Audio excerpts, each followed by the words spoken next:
AI may have really important value for you. You have to determine whether it does. Your role as a human becomes managing them.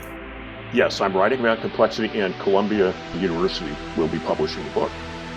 Maybe what's happening is that companies are not hiring chief marketing officers who can actually do the job. From Orion X, this is the Marketing Podcast. Marketing has transformed in significant ways. More technology, more data, more social, more blending of arts and sciences, more integrated with every other function, and ultimately more critical to the organization. Join Shaheen Khan and Doug Garnett as they discuss news and happenings in the world of marketing, from the boardroom to customer programs. Hi, everybody. Welcome back to another episode of the Marketing Podcast. With me is Doug Garnett, as usual. Doug, how are you? It's been a while. Well, I'm doing well. I'm bunkered down up here in the Portland, Oregon. It's lovely. It's lovely, and it's fall, and so it's been quite pretty. Yes. I also want to remind all of us that this podcast is shaping up to be the Marketing is Everything podcast, referencing both the article by Regis McKenna in Harvard Business Review 30 years ago, but also how our conversations have been just evolving. So the cartoon of the week, well, the episode is related to AI. So why don't you tee it up, please? All right. I know it's a shocker that we're going to cover AI, but yes, we might nobody as else well. does. I know. Somebody I love going back to these old topics that nobody ever talks about. So we return to the Marketunist today, whose cartoon has a whole bunch of gophers popping out of the hole. And he says, it's hard to get any work done with all of these alerts trying to help me get my work done. And the alerts are saying things like, try AI now, generate document. How about now? Summarize this page. Let me help you. And he's obviously having to try to beat the squirrels away. The whack-a-mole is definitely there. And there it is. Yep. I just don't understand why they do that, because it must work for them, I imagine. I don't know if it works for them. I think, the truth is, it is a marketing issue. If, like Microsoft, if they add AI to Microsoft Word, they need to habituate people to use it if they're going to ever have it be a significant advantage for them. So I suppose they would justify that by as a way to habituate people. Like, hey, did you think about using AI now? Hey, did you think about using AI now? As a user, it sucks. I'm assuming that that's what their theory is. And, there's very often theory and reality don't seem to quite meet. Right.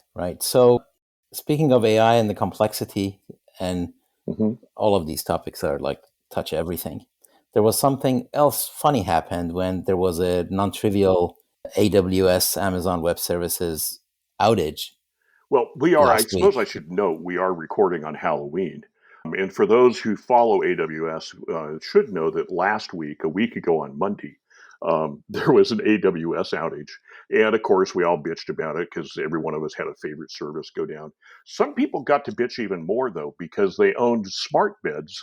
And 2,000 or more smart beds got stuck in an inclined position and an overheating mode due to the AWS outage. While each bed cost $5,000, it also has the annual subscription of $400. Wow. So next time you go out to buy that $5,000 connected bed, remember the AWS outage. Well, drawing from our collective experience of the past, there was a time when everything ran on mainframes. And mainframes are designed to be highly reliable, never go down. But if they did go down, it was catastrophic and it was a career event. And as we morphed from mainframe world to the cloud world, the cloud is now kind of the new mainframe. Well, really, so it isn't supposed to go down, but when it does, it's kind of pretty damaging. Yeah, isn't the cloud theory, and you know much more about this than I do, but the cloud theory is you've got all these different computers that it's on, and therefore it should be highly resilient. But we know from experience that AWS goes down probably, twice a year? They have a major problem with it? Well, we were talking about it earlier about the difference between robustness and resilience and availability and reliability, serviceability. So there's a whole classes of failures that they manage without anybody noticing. So if there ever is an outage like there was, when it becomes notable, it's either something that is really highly unlikely to happen and it happened and now everybody learns their lesson, or like a half a dozen things go wrong at the same time, which is also really unlikely. So these systems are that resilient and it should be good. But on top of that, you have to write your application in a resilient way. And if you didn't do that, then you're exposed. Some people had it written like that. So one zone fails, it fails over to another zone, and you maybe hiccup and then you carry on. Is there a way to look at it yeah. almost statistically, which is, I mean, Amazon is getting rid of the single point failures, right? Because it happens, they go, well, we'll make sure that doesn't happen again. Right. On the other hand, when you have so many things in operation at once, the idea that 6 to 10 of them will cluster into a failure is inevitable in some ways.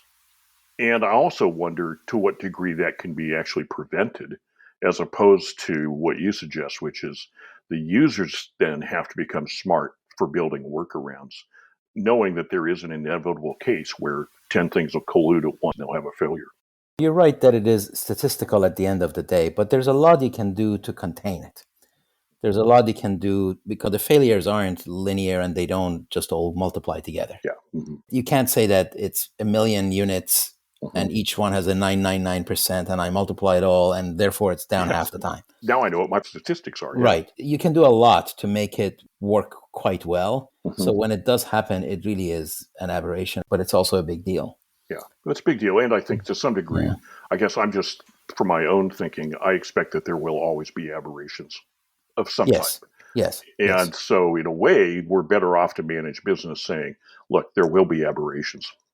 It's the old idea that when an executive sets out a program for 0 defects, it just destroys employee morale because 0 defects is not a realistic, target. What you have to figure out is how do you manage knowing there will be some. And so it may be cost effective to get to 97%, defect free. And then you have to create a program for what do I do in the other 3%? Or how do I find them? Or how do I detect it? Or, what do I do? I think as usual, it really depends on where you're coming from and who your audience is and what sort of culture you have. I think if the idea is, hey, let's just work on building better stuff and let's come up with a mantra that says 0 defect, while we all know that that's an aspirational, that's fine. If you start measuring and punishing people because there is, then that may be counterproductive. Anything can be done badly. But AI is going to help us, right? Oh, that's it. AI is going to help us. Well, actually, we have an AI kerfuffle this week that we'll discuss, which is a day or two ago, Amazon made an announcement that got interpreted as Amazon, who made $35 billion in profit this year, is going to fire 14,000 workers to 30,000, somewhere in that range. And it was blamed on AI. I made comments about that. But actually, Andy Jassy came out and made what I find to be a quite confusing discussion that no, it's a layoff due to culture, which I'm still struggling with and don't quite comprehend. But he says it's not AI. So whether it's AI or not, should we talk about AI? We should talk about AI. And by the way, I kind of bought his explanation, believe maybe more than you did, because No, you did. I thought that it was a well-crafted response and do get that some cultures do want to be lean. And the way to be lean is to just be lean. And of course, they've got a lot of employees. So 14,000 is a very small fraction. And I don't know where they're cutting. He also said, by the way, when he was asked about AI, if I remember correctly, he was saying that AI will impact everything.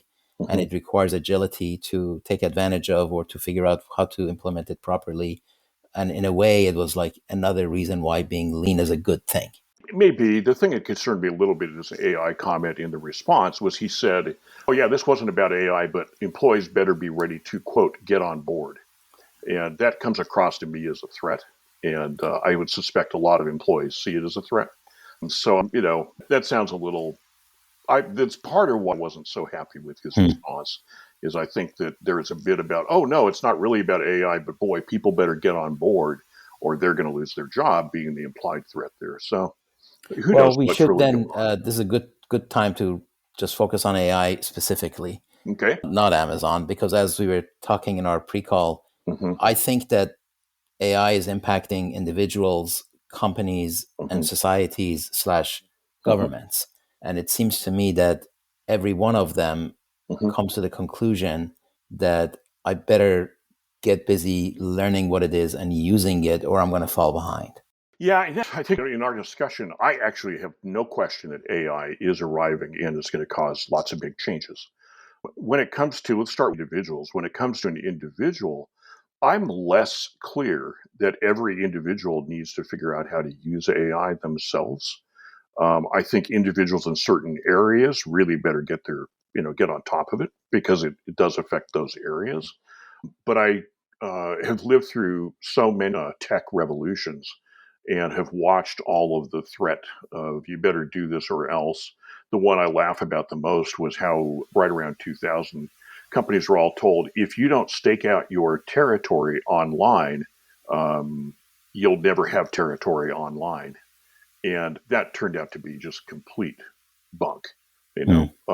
If and really at that time, the key principle should have been online may have really great value for you if it does go pursue it.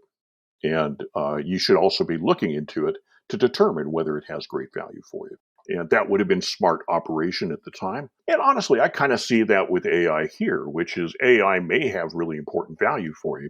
You have to determine whether it does. But it's hard to tell in this world of overstatement and hype and extremes of it's all horrible or all great. Well, this raises the complexity Hmm. topic, which everybody should know if they don't already, that you're writing a book on complexity and Hmm. you have a publisher now and you've been working on it for a very long time. So it's really Yeah. an excellent work. I believe the complexity here is that as an individual or a company or a government, you don't know. If you do it, it could be harmful. If you don't do it, it could be harmful. Hmm. If you don't know how to do it and you do it, it is definitely harmful. And then it's not just this one thing. You could like work months on AI only to realize that it was cryptocurrencies you should have been working on, Right. right? Well, and actually, even within AI, Or I mean, AI is not one thing, right? I mean, AI is a bunch of different things. You've got, a lot of different ways it could be envisioned to be used, and you could go pursue the one that everybody says is best. Maybe, AI, we're replace all of our customer service agents with AI, and you may discover that that actually didn't really matter, and you really should have been pursuing AI in programming. I don't know. I'm just pulling those out of my hat, but even AI is not really a monolithic thing. It's a lot of possible things, and I think in a way that's maybe the challenge for it. I was particularly dismayed on one of the Retail Wire posts. And it's not Retail Wire is great. Within the post, though, there was a whole bunch of discussion about the most important topic in the C-suite of every retailer right now is AI. And I thought those are retailers destined for the dustbin because if that's their most important topic, their eye is way off the ball because AI is an important topic. But my God, retail lives and dies on whether the stores are meaningful to people. And stores have serious problems right now. There's a lot of real estate change going on, mall changes, what should be stocked, how do you stock it? There's so many changes going on that if they're focused on AI, their eye is not where it should be. and I tell you, just the processes within the store, Oh, yeah. because I think that's where they all fall. And that may also be, by the way, where they could use technology in a proper way, Hmm. how the person attending to customers can interact with the back end, Right. with Hmm. the inventory, et cetera, et cetera. So, yeah. Yeah, absolutely. And I think that those are the things. So, yeah, that's what they should be, should So that's focus. also part of the complexity is like, what is it good for? Where do I use it? Yep. Yeah. And And we don't know that. There's a lot unknown, for all the pressure to hype about AI. We really have a lot we don't know yet. Fortunately, what we can say probably about it is whereas Facebook, now Meta, came out and told us the metaverse was going to be the future of everything, but didn't really focus on use cases. At least within AI, we know there are use cases that matter. And I think metaverse right now seems stagnant because I'm not seeing much about useful use cases, although I'm sure there are some out there. But AI, yeah, there clearly are use cases. The question is, for you, where does it matter? yeah, yeah. Well, we talked about this when Apple came up with their goggle, Hmm. Hmm. which still is there, but not Hmm. getting as much airtime as it did before. Hmm. I think there's potential there that will materialize when the time is right. But yeah, it's an example of trying to get it right and having to go through a period before that emerges. The other thing I want to mention on AI is what I consider to be an important but not entirely relevant discussion of whether AI is real intelligence or not. Mm-hmm. Because I do see AI as fundamentally about more sophisticated automation. Mm-hmm. And if it can do something, if it can automate something, including automate things that may be cognitive, then you can automate that. And if you use it, then you use it like that. So whether or not it is intelligence becomes academically interesting to me, and maybe even fundamentally more interesting than that. But right now, it's not, in my opinion, that relevant. Well, I think that's absolutely true. I think actually, my sense is they would use the issue to generate a lot of hype because it makes great newspaper articles in the Atlantic and stuff. But in reality, I don't care.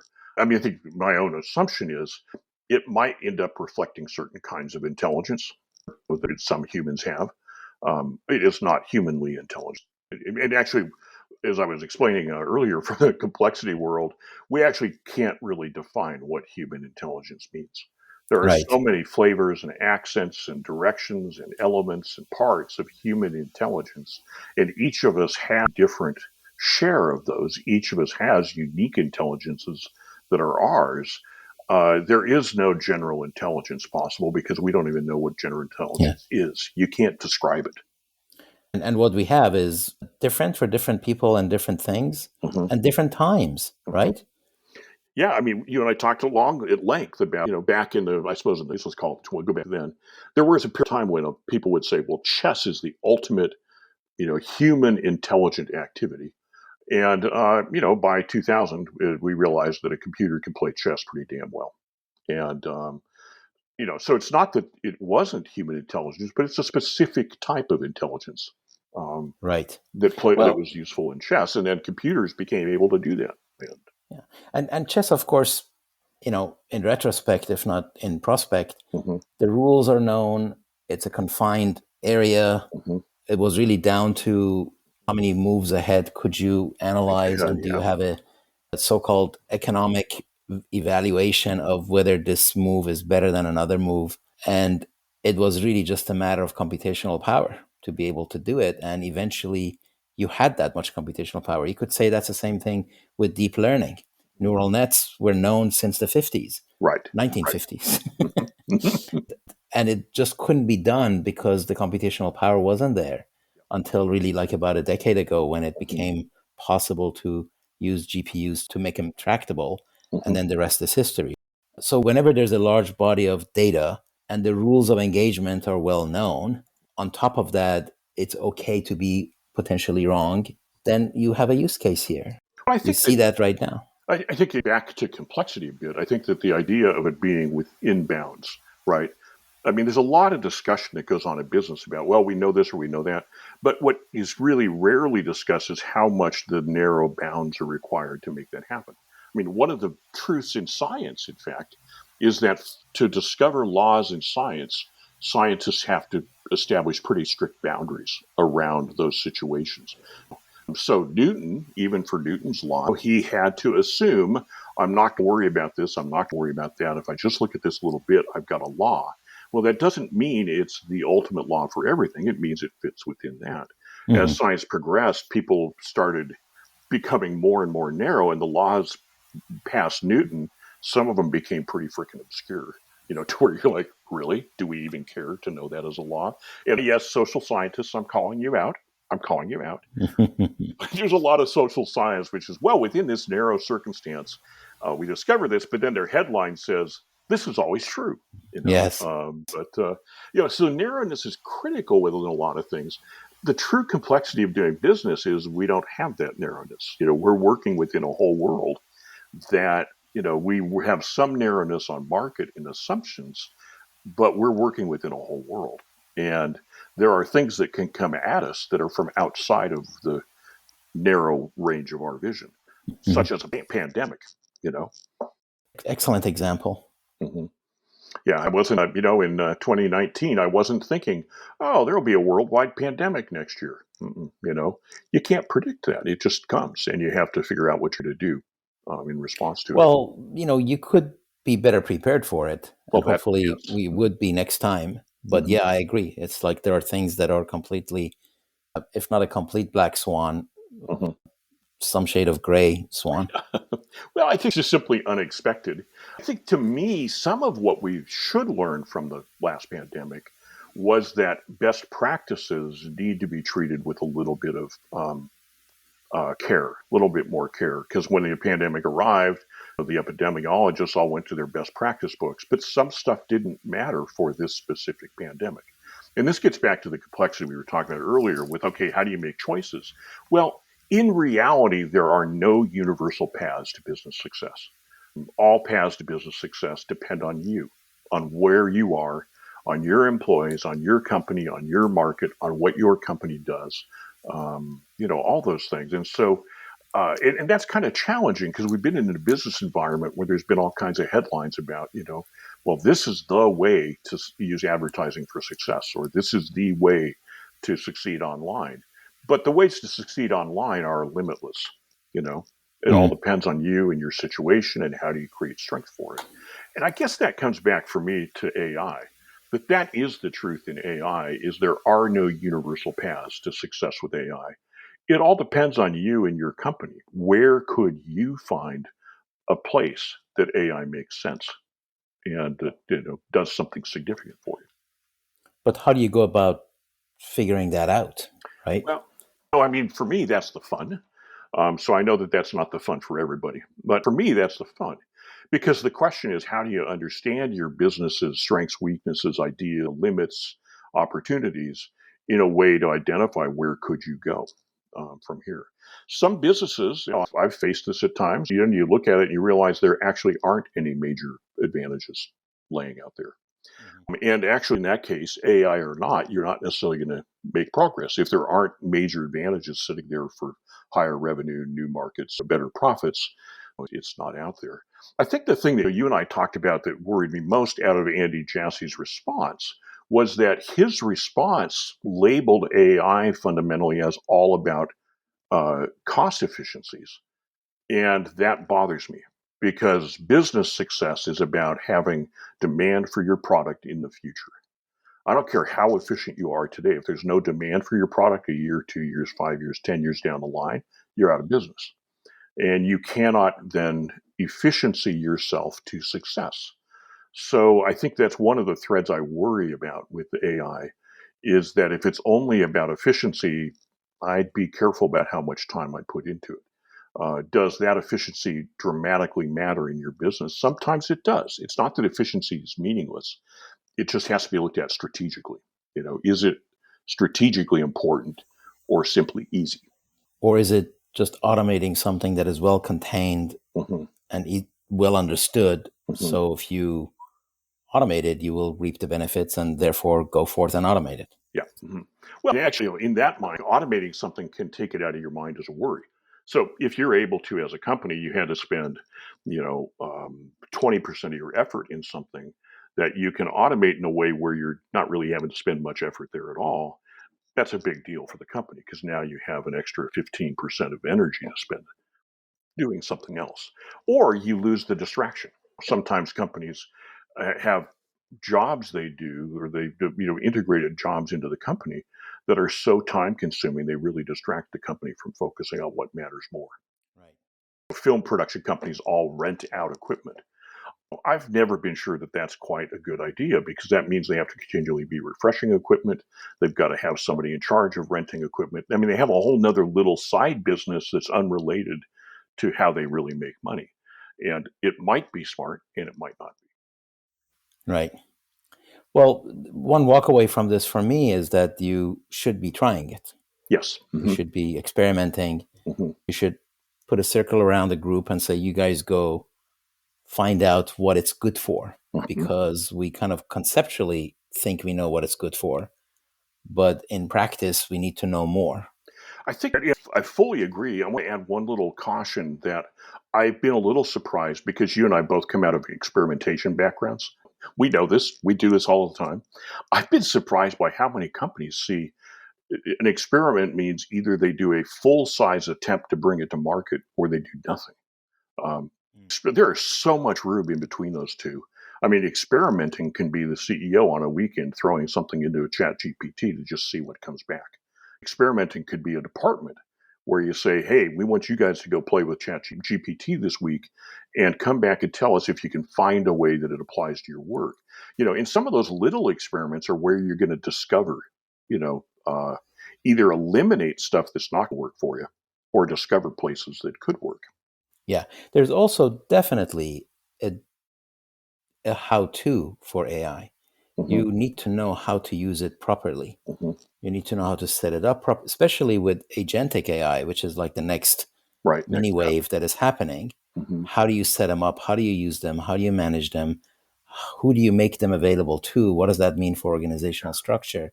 Mm-hmm. Those definitely require a best practice, so to say. Mm-hmm. This is the proper way of doing it. If you don't do it in a proper way, then it doesn't work, or worse. Actually, along those lines, I have a question we didn't talk about in the pre-show, but I want to ask you live, which is when you and I first started talking about this a couple of years ago, the reality was really clear at that point in time that AI should be somewhat kept for people who are experts in their field, right? Not in AI, but experts in their field, because there was always this risk of AI hallucinating something that didn't exist or getting off track. Where has that ended up? Because I feel like that still is out there, that there is still a need for somebody with serious chops in a field to review it, to say thumbs up, thumbs down, or ask questions about it. But I don't know if that's changing. Yeah, it seems like with the emerging agent swarms, as some people call it, or like agentic as a fleet of agents, the real thing that you need to use it is good understanding of what you want, what you need, and what are the policies and business rules and actions that you need to make sure this thing delivers. So that makes you a manager of a bunch of AI agents. And if you are doing developer work, I mean, on my other podcast, my colleague Adrian has been playing around with code generation. And I asked him if that's like having interns do the coding and like He says, no, it's actually like expert programmers. But even expert programmers are liable to code something you didn't ask them to do. But with the agents, you can assign different personalities to each one. And one could write, the other one could clean up, the other one runs tests, the other one checks the guy who was running tests. And your role as a human becomes managing them. This was the other article that I shared with you that was talking about you're all head chefs now because you have to manage the entire thing. So in a way, that sort of also highlights the importance of managerial expertise. But that, I believe, is an interesting impact on organizational structure and who, in fact, is best placed to use it. Yeah, actually, in a way, I'd say that confirms what we were talking about earlier, that it's a tool that somebody with real expertise can make a lot out of potentially. But it also leaves the big social gap we saw in the last couple of weeks, which was that some recommendations came out that said, well, companies can get rid of entry-level employees. And of course, the immediate response online was, where do you think mature employees come from? That's right. That's We actually a don't big get mature challenge. employees without entry-level employees. Yeah. And in fact, we already have a miserable problem. Everybody I know who's looking for work right now, and in the current economy, there's a lot, is telling me that they all see these absurd requests for somebody with, 5 years of experience or 10 years of experience, and they're offering a salary of $50,000 a year. Just absurd stuff. But then if we're going to add AI in and take away all the entry-level positions, that's just going to get worse. But let me add that at least in the context of what I was talking about, the expertise that you need is in what the product should look like. Right. What problem you're trying to solve. The expertise is not in coding. Right.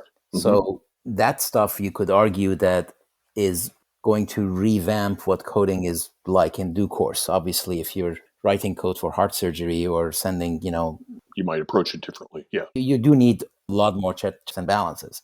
But we all interact with software and websites that are not even that well designed. And, you put something that doesn't work and you say, okay, like maybe AI can do that. And in fact, it can do a lot more. Well, but my point is that the expertise that you do need entry-level people is the expertise of what we should want. So that's where entry-level jobs are going to have to go. Right. Well, and I think, but that's going to be a problem for companies because they're not set up to find, search, groom those people, I think. It's especially bad within the marketing services worlds, advertising, places like that. Now you have people where for them to become able to say, this is what we want, there's a long process of learning about how human beings work. What do they respond to? How do you research that to find out? That stuff doesn't already exist. And therefore, you really need people that, fundamentally have to learn their way through that. One of the unique advantages we have as humans is, yes, they call it learning for AI, but human learning is much more multidimensional, I guess I'd say. Human learning is much deeper and thicker, and in the long run, discovers, the stuff that matters. Yeah. But you Yeah. have to give people a way to do that learning. So even with writing code, I mean, I don't know about, let me go with just writing because that's all I do these days. But even with just writing, I have worked a little bit with some AI generated stuff, and it drives me crazy because I need to fight the battle to figure out what words should go where if I'm going to crack the code on how to get an important idea across. And my instincts can't become informed until I fight that battle. Mhm. And so there are some battles we have to fight ourselves as humans, or else we'll never learn them. There are some battles where it's just fine. And I don't know where you draw the distinction. I can't draw that line and know where does it matter, where doesn't it. So I'm expressing that just to say there are things where we have to be the ones that fight with the words. Actually, Melanie Mitchell has observed that too. She uses AI for various things to help her out. She's an AI expert. But she, I believe, noted that she prefers to do her own writing throughout because it's the only way you fight with the words to Yeah. figure out how to tease out something that really matters. I think writing, if we just focus on writing as a subset of content creation, I think writing is such a personal thing Mm-hmm. that if you can use AI to help your process for writing, Mm-hmm. then that's good enough as long as the result is authentic and it is what you want and it like helped you in the process. Now, I have tested it out too, like Yeah. everybody else has. And what probably would work for me is what has worked for me all along, Mm-hmm. which is that if I get a first draft from someone, Mm-hmm. suddenly I can just be productive. And, and it's not just editorial. I may like rewrite the whole thing, Mm-hmm. but it is much faster for me to rewrite the whole thing than Mm-hmm. to write it from the beginning. I do that. I could do that. Occasionally I do that, but it is in fact faster Mm-hmm. if I have a first draft from somewhere. So does AI help me with that? I think it can. Now, as it happens, podcasts are a lot easier for me than writing. So that's what we're doing. I agree with that, man. When I have to write something, like, really? Oh, that means I really have to think it through and, figure out that translation from what we can discuss that's vital and interesting and all that stuff into, great, how do I write it so that it's vital and interesting and all that stuff? Right, And, right. Also, what write about these days requires a lot of iterations to get the structure right, Mhm. because oftentimes it is a complex topic for me and I need to just go around the block many, many times. Well, and I've been exploring with AI some stuff that's kind of like really new. And boy, I haven't been pleased with what I've seen because it depends. AI is a backward look, and that's not a problem. It's just something we need to know about. So to explore a topic that hasn't been explored, I also was disappointed. I was kind of angry with AI the other day. I put in a topic I'd written about, and I put the topic in there with my name, and the AI on Google came back and said, there's no Garnett anywhere around that topic. So, not that I took it personally, but Well, maybe it's trying to appropriate it for its own. oh, that's why that next sentence said, but if Garnett was to write about it, here's what he'd say. Right. I should let me briefly give because I can make a little more detail on the book. So, yes, I'm writing about complexity, and Columbia University will be publishing the book.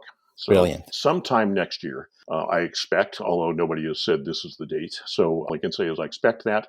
I'm finishing up. I have a due date to deliver it to them. And I can't announce anything bigger like titles and the like, but it's fundamentally the whole book is about how does complexity affect how we should view our roles as managers.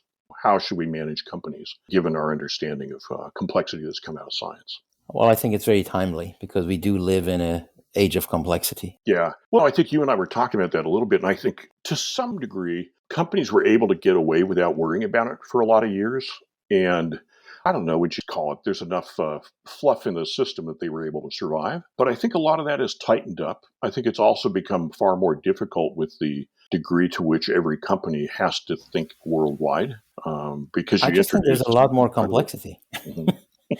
It's not like complexity didn't exist, Right. and it, of course, by definition does. Hmm. But I just think that it's in overdrive right now. Well, yeah, I Like, guess maybe I'd say is that we're more deeply in touch with it because it affects us every day. One place that has always been complexity is that you go to another culture and you have a whole lot of complexity attempting to understand how to thrive around that other culture.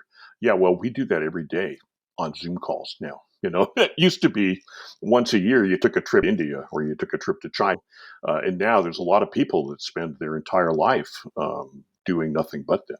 And, that's right. That's you right. know, We also talked in our previous conversation hmm about the importance of learning. hmm And if there's so many things you need to be learning, it takes time out of other things. So that's a change in how one must approach life. And it also makes it difficult. There's, Absolutely. I mean, and AI being the big one that's on everybody's minds right now.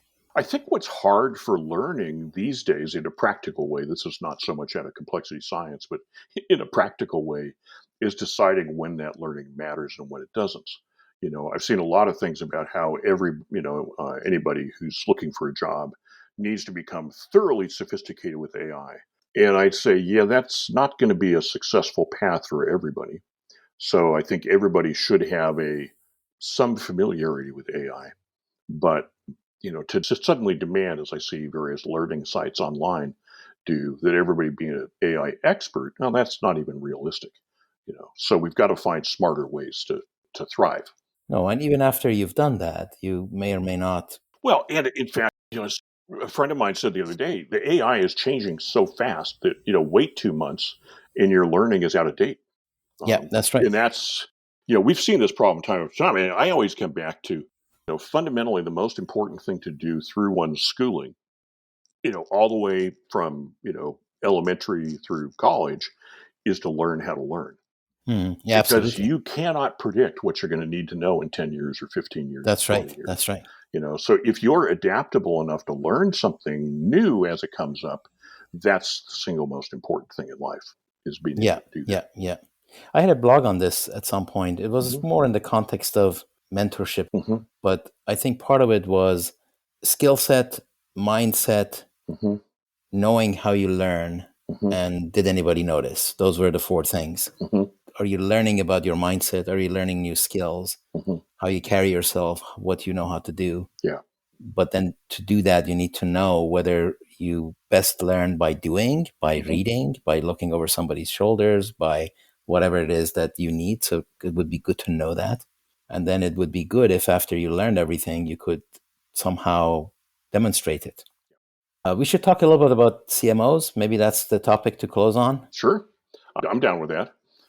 So there was an article in Adweek about CMOs that piqued our interest, that said that the CMO title, Chief Marketing Officer title, is becoming less popular, and just 40% of Fortune 500 marketers have that, or companies have their top marketer with that title. Other titles are Chief Revenue Officer, Chief Growth Officer. Do we get to add a Chief BS Officer? Never mind. Yeah. Anyway, that and then are becoming more common as the CML role evolves to encompass broader responsibilities. Now, I couldn't read; it was paywall protected, so all I could do is read kind of the top stuff and on that article. I think there's a lot to discuss as we have about CMOs. And there have been several other articles that have been touching on Hmm. CMO as a title, as a function, as a Hmm. whatever. And one of the few times I did write, it was about how marketing is such a difficult job. Hmm. And it actually ended with a reference to Regis McKenna's article about marketing being everything. Hmm. And if it is everything, then it is a very difficult job. Hmm. So my feeling is that maybe what's happening is that companies are not hiring Mhm. chief marketing officers who can actually do the job. And then instead of hiring people who can do the job, they change the title. Yeah. I think there's a lot of that. I mean, one of the articles that you and I looked at, I hadn't noticed it when we looked at it yesterday, but it suggests that we moved from chief marketing officer to chief value officer. And my stomach turned as I read that. Because as a teaching marketing, I really dislike the way that a lot of marketing books just say, well, it's all about creating value. What a vague, indefinite, unknown term to try to get students to embrace, you know? No, we're still in business to make profit. And, But also, the problem isn't the title. The problem is, mhm, I mean, the reason why it became a topic is because CMOs need to have a mhm, proverbial seat at the table in the C suite. mhm. Well, if you're attending a C suite, what value are you adding to that meeting? Yeah, you have to be able to really engage with those topics. If you are running sales or you're the chief revenue officer, so to say, then you can talk about revenue. You can talk about customers. You can talk about your pipeline. You can talk about what you're learning from Mhm. customers. So that's like serious value add. And that's why they always have a seat at the table. Right, If but you're a on the other chief, hand, I mean, I yeah, have found that people with a chief revenue officer, does that really, though, engage with the full board strategic topic of how should the integrates manufacturing and engineering and all that stuff along with it? well, it may not, but it will for the 20 minutes when you're talking about sales, Right, right? Because people right. want to know from the guy who's running Yeah. sales. Yeah, And and I guess I'm responding a little bit from when I was in market. I moved from sales to marketing and started going out in the field. And I realized that when I talked to salespeople and said, well, what should we do with the product? Their single answer was whatever lost them the most recent sale. And right. so I ended up missing a long term sense. And it's not that chief revenue officer is the wrong idea. I just think there is danger in it becoming, But that's sales kind of what I'm saying, has a real that it's short not the term look. title. It's like, what value do you add at that meeting? Absolutely. And there are heads of sales and chief revenue officers who are absolutely awesome Hmm. and they really know and Hmm. etc. And if you're the CEO, of course you add value that Hmm. way. So Hmm. now the question is, does the head of marketing add value? Right.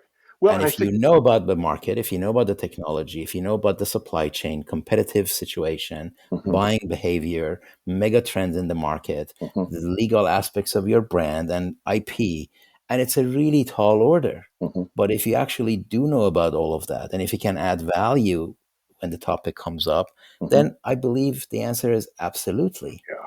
And not only that, there's like a need for it, a hunger for it. What So I the think is question is, are you hiring people who know how to do that? Well, I think that's really the key to it. I think a lot of people are looking at chief marketing officers as chief advertising officers. And all of a sudden, they lose all that value. If all you expect is somebody that is in marketing deals with the one P, which is promotion, they're not marketers. That's a promotion person, and that's not That's wrong. right. Exactly. But it's not a Exactly. marketer overall. And I think that we've lost that. As you and I have talked, there is some challenge that we are talking about CMO who, their next step is to become CEO at some level. That's kind of that they're to be a real CMO, you should have that level of understanding and comprehension. You know, and that could be, in some companies that's not going to be okay with the CEO. In a lot of companies, it should be because Well, imagine the ideal value. scenario is that you have, I mean, the ideal scenario in a high performance company is that the CEO staff are all capable of doing the job, but the team is together Hmm. and nobody's competing for it and Hmm. everybody's happy with what they're doing. Hmm. The CEO has a very unique role that you need someone to go play that isn't marketing, that isn't Hmm. sales. Hmm. And if you have the right person doing that, then it's very clear that they are adding massive value, Hmm. right? Well, and I guess with that, then, if you have the right CMO, the marketing officer will argue from the point of view of marketing, right? I mean, you want them to represent the area they stand for. And to, as great CEO, would want to have strong CMOs, strong engineering, strong manufacturing, strong finance, and allow them all to freely argue with each other and listen and engage. And Yes, through exactly. that, figure out what matters. And I Exactly. think Yeah. that's Yeah. Yeah. rarer than it should be, but that's really the ideal. Yeah. Both you and I have had personal experience across that spectrum, Mm-hmm. right? But Mm-hmm. I have personal experience working with absolutely fantastic CEOs Mm-hmm. Mm-hmm. who just play the role as well as it can be played. Mm-hmm. And it's wonderful to get the best out of everybody on the team. Mm-hmm. And everybody on the team is competent and good, and it all works well together. And then, of course, you have the other end of the spectrum where there you go. Yeah. Yeah, absolutely. And so I guess what we're really saying is, damn it, let's make CMO a really robust role, but let's make sure we hire people who are up to it. Exactly. Don't hire a weak person and then complain about the title. Mm-hmm.